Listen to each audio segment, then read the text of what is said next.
ఆంధ్రప్రదేశ్ రాజకీయాల్లో ఆసక్తికర పరిణామం చోటు చేసుకుంది. మహిళల సంక్షేమంపై జరిగిన ఓ సమావేశంలో మాట్లాడిన ఒక డ్వాక్రా మహిళ చేసిన వ్యాఖ్యలు చర్చనీయాంశంగా మారాయి. ఆమె మాట్లాడుతూ మాజీ ముఖ్యమంత్రి వైఎస్ జగన్మోహన్ రెడ్డి అధికారంలో ఉన్న సమయంలో మహిళలకు చాలా మేలు జరిగిందని అన్నారు. జగన్ గారు ఉన్నప్పుడు అయితే చాలా లబ్ధి పొందామండి. మేమైతే ఆ మాట కూడా చెప్తున్నానండి. డ్వాక్రా మహిళలు అందరికీ ఆనందంగా ఉండేదండి. ఎందుకంటే అండి 45 సంవత్సరాలు వచ్చిన వాళ్ళకి 18,000 అందుకున్నారండి. రుణమాఫీ అందుకున్నారు. డ్వాక్రా కూడా చాలా బాగా వచ్చేదండి. ఇప్పుడు అది ఏమీ లేదండి. నమస్తే మేడం గారు, మా అబ్బాయికి మాట వినిపించదండి, వినికిడి ప్రాబ్లం అండి. అలాగే మాట్లాడి మాటకు అర్థం చేసుకోడండి. 2 సార్లు పెన్షన్ పెట్టామండి, రాలేదండి మేడం గారు. సచివాలయానికి వెళ్తుంటే ఇంకా లిస్ట్ రాలేదమ్మా, వికలాంగుల పెన్షన్ ఇంకా పెట్టలేదు, లిస్ట్ వచ్చాక మేము చెప్తామంటున్నారండి మేడం. సేమ్ థింగ్, పెన్షన్లు తీసుకోవటం లేదు. లేదండి మేడం, కొత్త పెన్షన్లకు అర్జీ తీసుకోవటం లేదు. అలాగే అంటున్నారండి మేడం. మేము కూలి పని చేసుకుని ఇళ్లలో పాసి పని చేసుకుంటానండి మేడం. మా అబ్బాయి మాట్లాడి మాట కూడా అర్థం చేసుకోడండి. పెన్షన్ రావాలని కోరుతున్నానండి మేడం గారు. సర్టిఫికేట్ వచ్చిందమ్మా? సదరం సర్టిఫికేట్ తెచ్చుకోమన్నారండి మేడం. కాకినాడ గవర్నమెంట్ హాస్పిటల్కి వెళ్ళి సదరం సర్టిఫికేట్ తెచ్చుకున్నామండి. తెచ్చుకున్నాక 2 సార్లు అప్లికేషన్ అప్లై చేసామండి. అయినా ఇంకా రాలేదమ్మా, వికలాంగుల పెన్షన్ వేయలేదు అంటున్నారండి. అవును, ఇవ్వటం లేదు. చంద్రబాబు గారు కొత్త పెన్షన్లు ఇవ్వటం లేదు. అవును, అలాగే అంటున్నారండి మేడం.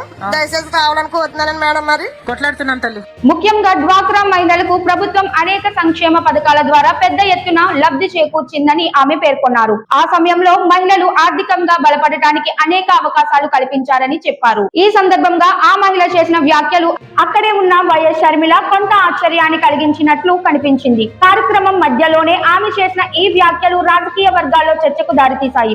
మాకు శ్రీరామరావు గారి కాలనీ అండి, మాది 18వ వార్డు. ఇచ్చి పెన్షన్లన్నీ మా వయసు వాళ్ళకి అందరికీ కూడా తీసేశారండి. ఇవ్వటం లేదండి. పెన్షన్లు ఇవ్వటం లేదా? ఇవ్వట్లేదండి. మీ వయసులో కూడా ఇవ్వటం లేదా? లేదండి. మీ ఆయనకి ఇస్తున్నారా? మా ఆయనకి ఇస్తున్నారండి. ఒకరికే ఇస్తారుగా? అదండి. మన ప్రభుత్వాలు ఎలా ఉన్నాయో గమనించారమ్మా? ఒక్క నిమిషం పెద్దమ్మ, ఒక్క నిమిషం.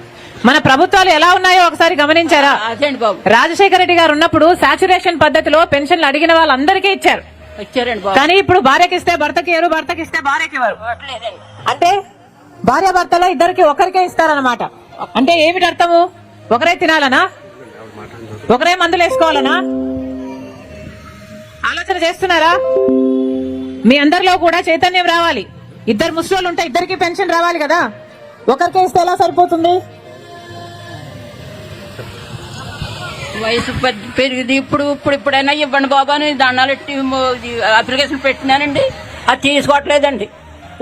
ఎప్పుడు వస్తాయి, ఇది ప్రభుత్వం మారిపోయింది, ఇప్పుడేం లాభం లేదు అంటున్నారండి. అదేనండి.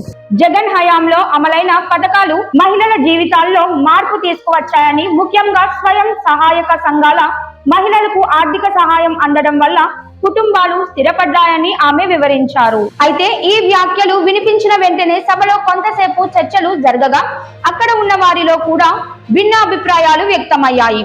ప్రస్తుతం ఈ ఘటనకు సంబంధించిన వీడియో సోషల్ మీడియాలో వైరల్ అవుతోంది. మహిళ చేసిన వ్యాఖ్యలు రాజకీయంగా కూడా చర్చకు దారితీస్తుండగా వివిధ పార్టీల నాయకులు దీనిపై స్పందించే అవకాశం ఉందని రాజకీయ విశ్లేషకులు భావిస్తున్నారు. పని సరిగ్గా చెప్పట్లేదండి. 100 రోజులు అన్నారు, 100 రోజులు 60 రోజులే చెప్తున్నారు. అదైనా బాగా చేసి వాళ్ళకి చెప్తున్నారు, ముసలికి చెప్పట్లేదు. ఎన్ని రోజులు ఇస్తున్నారు? మీకేమైనా అందాజు ఉందామా? రాస్తున్నారండి, రాసుకుంటున్నామండి. ఇన్ని రోజులని ఉంటున్నారు. ఎన్ని రోజులు ఇచ్చారు? మాకైతే 100 రోజులు పొడిగించారండి. అందులో 60 రోజులు, 50 రోజులు, 20 రోజులు చెప్తారండి. ఊడుపులు అట్టారనుకోండి, ఊడుపులు మాకు అంటలేదు. 5 దేశాలు వచ్చి ఊడ్చేస్తున్నాం, మాకు పనులు అంటలేదు. కోతలు అట్టారంటే మిసలను కోసేస్తున్నాయండి. కోతలు అట్టారు, పనులు లేవన్నారు. ఊడుపులు అట్టారు, పనులు లేవన్నారు. కొలుపులు తీసుకోవడానికి ఎండలు ఇల్లు వాళ్ళు తట్టుకునే వాళ్ళు వెళ్తున్నారు, తట్టుకోలేని వాళ్ళు మానేస్తున్నారు. ఇలాగే పనులు లేక బాధపడుతున్నాం. చేసుకున్న అప్పులు తీర్చుకోవడానికి కూడా పనులు ఉండలేదు. తర్వాత పంచాయతీకి చెప్తే పట్టించుకోరండి. 60 సంవత్సరాలు 65 సంవత్సరాలు ఉన్న వాళ్ళకి పెన్షన్ రాయట్లేదండి. మరి పెన్షన్ గురించి ఎలా ఉన్నా తల్లి, మాకు పని పథకం, పేద పని పథకం కల్పిస్తారని ఇలాంటి తల్లిని అడిగితే ఏమంటారని మేము అడుగుతున్నాం. మాదైతే అంబేద్కర్ బాగుందండి, బట్టన వెళ్ళి. ప్రభుత్వాలే మనసు పెట్టి ఆలోచన చేయాలమ్మా. ప్రభుత్వాలే మనసు పెట్టి ఆలోచన చేసి పెన్షన్ ఇవ్వాల్సిన అవసరం ఉంది. మనం ఇద్దరికి ఇవ్వటం లేదే, కనీసం ఒక్కరికే ఇస్తున్నాము. కనీసం ఆ ఒక్కరికైనా అర్జీలు తీసుకోవాలి, ఇవ్వాలి అన్న స్పృహ ప్రభుత్వానికి ఉండాలి. ఇంటింటికి వాటర్ వేస్తానన్నారండి, అది లేదు. తర్వాత కుళాయిలు ఎక్కడో ఒకటి వేస్తున్నారు అనుకోండి, ఇంటింటికి ఇస్తానన్నారు, అది లేదండి. తర్వాత దిగడానికి కూడా నీరు అవకాశం లేకుండా ఉన్నదండి. వర్షం వస్తే మురుగు, తోటల్లోకి వెళ్ళాలి, లేకపోతే అలా రోడ్ల మీద నిలబడిపోయి ఉంటున్నారండి. నీళ్ళు కూడా ఒక్కోసారి కొంపు వచ్చేస్తున్నాయండి. వచ్చిన నీళ్ళు కూడా కొంపొస్తున్నాయి. వారం ఇటు ఇస్తారు, పొద్దుట ఇస్తారు, వారం సాయంత్రం ఇస్తారు. ఒక వారం అటు ఒక వారం ఇటు ఇస్తారండి. బట్టన వెళ్ళండి మాది అంబేద్కర్ కాలనీ. బాగా రావట్లేదండి, కొంచెం ఊళ్ళు కొంపు కింద వస్తున్నాయండి. మరి దయచేసి మీరు అడుగుతారని మంచినీళ్ళకి అడిగామమ్మా, చేసేస్తారు అనుకుంటున్నాం.